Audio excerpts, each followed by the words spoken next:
अगर मुफ्ती सलमान साहब की रिहाई नहीं हुई तो हम सड़कों पर उतरेंगे, क्योंकि हमारे उलमाओं के खिलाफ ये बर्दाश्त नहीं करेंगे। अगर आपके संतों के खिलाफ और किसी के खिलाफ अगर कोई गलत बात होती है तो उतरते हैं ना। ये हमारे धर्म को ठेस पहुंचाते हैं, ये हमारी शरीयत को बुरा कहते हैं, ये हमारे इस्लाम धर्म को बुरा कहते हैं, रोज गालियां देते हैं हमको। क्यों?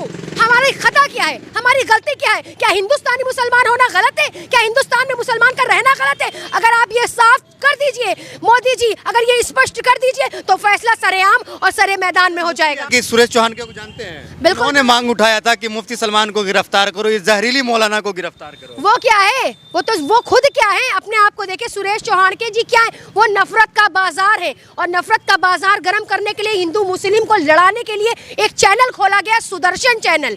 वो इसी के लिए खोला गया है ताकि आपस में विवाद हो, आतंकवाद को बढ़ावा मिले। जब आप इस तरह के आतंकवाद को बढ़ावा देंगे, सुरेश चौहान के एक आतंकवादी है, मैं आपके खुले चैनल से कह रही हूँ। और तैयार हो जाए सरकार, मोर्चा खोल देंगे हम। सबसे पहला सवाल है कि अभी आपने देखा होगा कि जिस तरीके से मुफ्ती सलमान अजहरी को गिरफ्तार कर लिया, उन्होंने एक भाषण दिया था, एक स्पीच पे उन्होंने ये कहा था कि अभी जो है तुम्हारा दौर है, फिर मतलब एक ऐसा शब्द इस्तेमाल किया जिसकी वजह से उनकी गिरफ्तारी हो गई है। फिर एक वक्त आएगा कि हमारा दौर आएगा, उसको आप किस तरीके से देखते हैं? सबसे पहली बात तो ये मैं इस तरह से देखती हूँ कि ये मुसलमानों के खिलाफ एक साजिश है, एक रचा हुआ प्रोपेगंडा है। उन्होंने जो लफ्ज़ कहा वो एक कविता का वो लफ्ज़ था, और किसी को उन्होंने, किसी समुदाय को, किसी धर्म को, किसी एक व्यक्ति को उन्होंने ये कुछ कहा ही नहीं। ये तो एक स्पीच थी उनकी इजराइलियों के ख़िलाफ़। और वाकई जो हिंदुस्तान के अंदर इजराइल के बलबूते पे जो पल रहे हैं, उन्हें तो बुरा लगना ही था।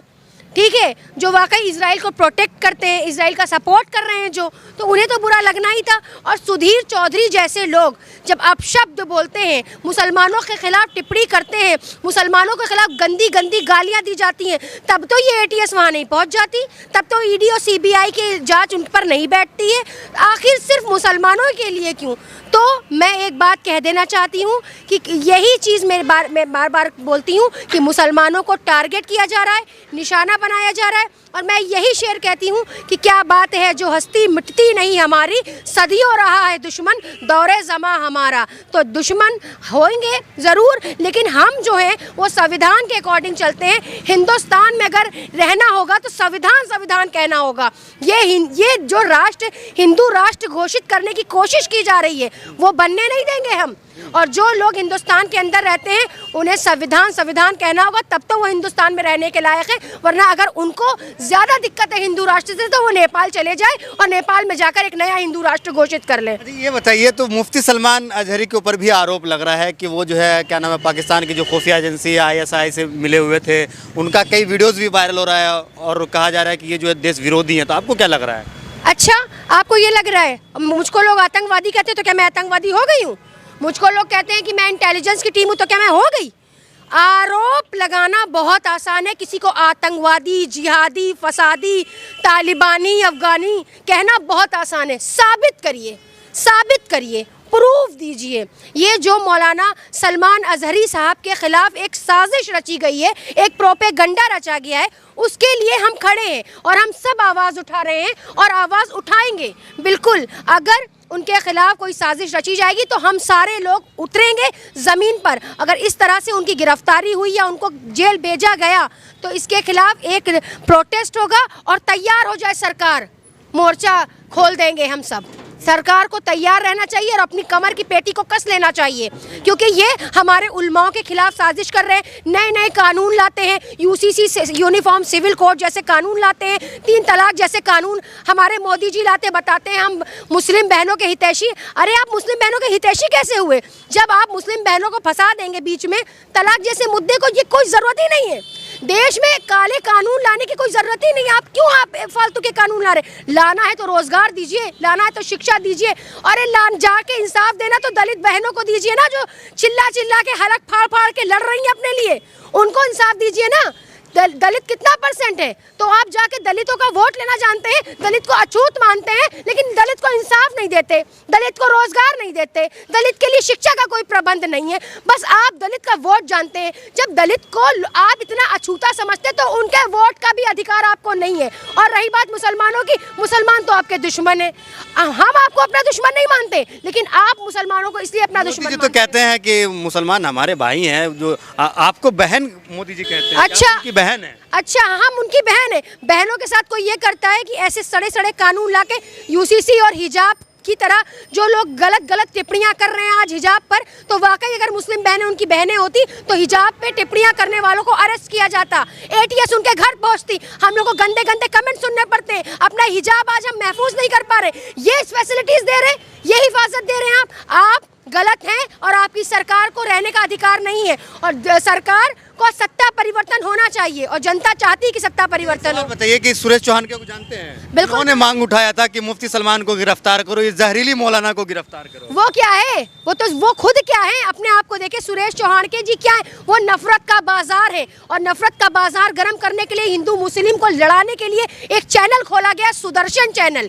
वो इसी के लिए खोला गया है ताकि आपस में विवाद हो, आतंकवाद को बढ़ावा मिले। जब आप इस तरह के आतंकवाद को बढ़ावा देंगे, सुरेश चौहान के एक आतंकवादी है, मैं आपके खुले चैनल से कह रही हूँ।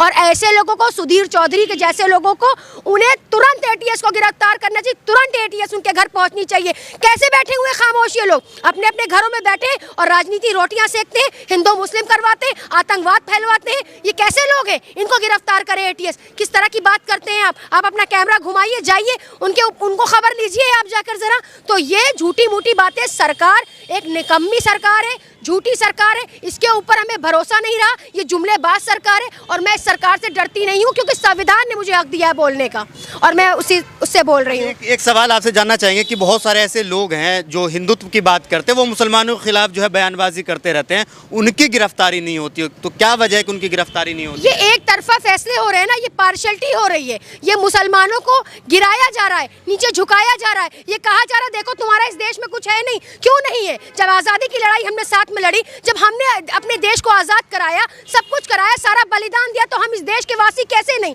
तो आप जानबूझकर हमारे साथ दोहरा चरित्र निभा रहे, तो दोहरा चरित्र निभाना बंद कीजिए। मुफ्ती सलमान अजहरी को रिहा करेंगे? बिल्कुल रिहा करना चाहिए। अगर मुफ्ती सलमान साहब की रिहाई नहीं हुई तो हम सड़कों पर उतरेंगे। ये फैक्ट है, ये सच है, क्योंकि हमारे उलमाओं के खिलाफ ये बर्दाश्त नहीं करेंगे। अगर आपके संतों के खिलाफ और किसी के खिलाफ अगर कोई गलत बात होती तो उतरते हैं ना। ये हमारे धर्म को ठेस पहुंचाते हैं, ये हमारी शरीयत को बुरा कहते हैं, ये हमारे इस्लाम धर्म को बुरा कहते हैं, रोज गालियां देते हैं हमको। क्यों? हमारी खता क्या है? हमारी गलती क्या है? क्या हिंदुस्तानी मुसलमान होना गलत है? क्या हिंदुस्तान में मुसलमान का रहना गलत है? अगर आप ये साफ कर दीजिए मोदी जी, अगर ये स्पष्ट कर दीजिए तो फैसला सरेआम और सरे मैदान में हो जाएगा। अजहरी साहब ने कुत्ता किसको कहा? वो एक उनकी कविता थी। रात दिन आप लोग तो माँ बहन की गालियां देते हैं मुसलमानों को, सोशल मीडिया पर गंदी गंदी गालियां देते। वो गालियां क्यों नहीं देखते आप?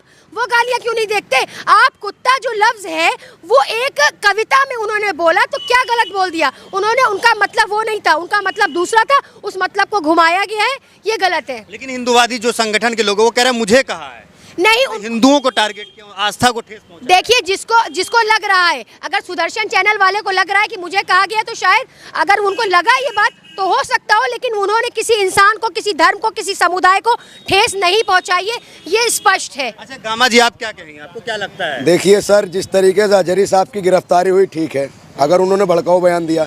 एक बात ये बताइए, देश का सबसे बड़ा जो मंदिर है वो संसद है, संसद में एक मुसलमान सांसद को क्या क्या कहा गया पूरे देश ने देखा कि कटुए, मुल्ले, आतंकवादी, उस पर कोई कार्रवाई हुई? वो आज तक जेल में गया। देखिए भाजपा का सीधा सिद्धांत बना रखा है कि मुसलमानों को टारगेट करो और अपनी राजनीति करो। जिस तरीके से मुसलमानों को दिन रात प्रताड़ित करने का काम भाजपा सरकार कर रही है, ये बहुत गलत है। और जिस तरीके से हमारे उलमाओं पर बहुत से ऐसे गलत आरोप लगाए जा रहे हैं और जो फैसले हो रहे हैं ना, ये इंसाफ नहीं हो रहे सर, ये सिर्फ फैसले हो रहे हैं। जिस तरीके से ऐसे ऐसे बिल लाए जा रहे हैं जो सिर्फ और सिर्फ मुसलमानों के खिलाफ हैं, तो ये सरकार को सोचना चाहिए कि मुसलमान इस देश का बाइज्जत शहरी है, कोई बाई चांस इंडियन नहीं है, मुसलमान बाई चॉइस इंडियन है। हमारे पूर्वजों ने यह लड़ाइयाँ लड़ी हैं और वो दफने। मुफ्ती सलमान अजहरी को इस तरीके से शायरी पढ़नी चाहिए। देखिए सर, मुफ्ती सलमान अजहरी साहब ने जो कहा था वो उन्होंने किसी का नाम तो नहीं लिया सर। वही बात आ गई कि एक ज़माने में राहत साहब ने कहा था कि सरकार चोर उचक्कों की है, सुबह उनके घर पे पुलिस पहुंच जाती है। उन्होंने ये नहीं कहा था कहाँ की सरकार चोर है, उन्होंने जो कहा है कि तुम्हारा वक्त है, हमारा दौर आएगा। अब ये बात किसी का नाम लिया उन्होंने, तो देखिए एजेंडा फैलाया जा रहा है। जब भाजपा सरकार हर तरीके से फेल हो गई, चाहे वो रोजगार हो, डेवलपमेंट हो, एम्प्लॉयमेंट हो, सारे विषय में फेल हो गई है, तो सिर्फ और सिर्फ ये 2024 का चुनाव हिंदू मुस्लिम के नाम पर और देश में नफरत फैलाकर, अराजकता फैलाकर ही जीतना चाह रही है। क्या करेंगे उनकी आज़ादी के लिए? क्या करेंगे उनको जेल से रिहा करवाने के लिए? क्या करेंगे? देखिए, हम कानून को मानने वाले लोग हैं। अगर उनको गिरफ्तार किया है तो उनको कानूनी प्रक्रिया से उनके लिए रिहाई के लिए हमारे जो एडवोकेट हैं वो उनकी लड़ाई लड़ेंगे। लेकिन सर, मुसलमान अपने आप को ठगा हुआ महसूस कर रहा है, क्योंकि हमारे लिए कानून अलग से बना दिया। हमें जो गाली देंगे उनको आप गिरफ्तार नहीं करोगे, उन्हें जेल नहीं भेजोगे। अगर हमारे व्यक्ति हल्की सी कोई बात कहेंगे तो उनको जेल में। देखिए, हम संविधान का और कानून का सम्मान करने वाले हैं। जो चीज़ हमारे साथ हो रही है, तो कानून संविधान सबके लिए बराबर होना चाहिए और ये नफरत नहीं होनी चाहिए। बहुत बहुत शुक्रिया, बहुत बहुत शुक्रिया। फिलहाल वीडियो में इतना ही। वीडियो अगर आपको अच्छा लगा तो इसे लाइक और शेयर जरूर कीजिएगा। धन्यवाद।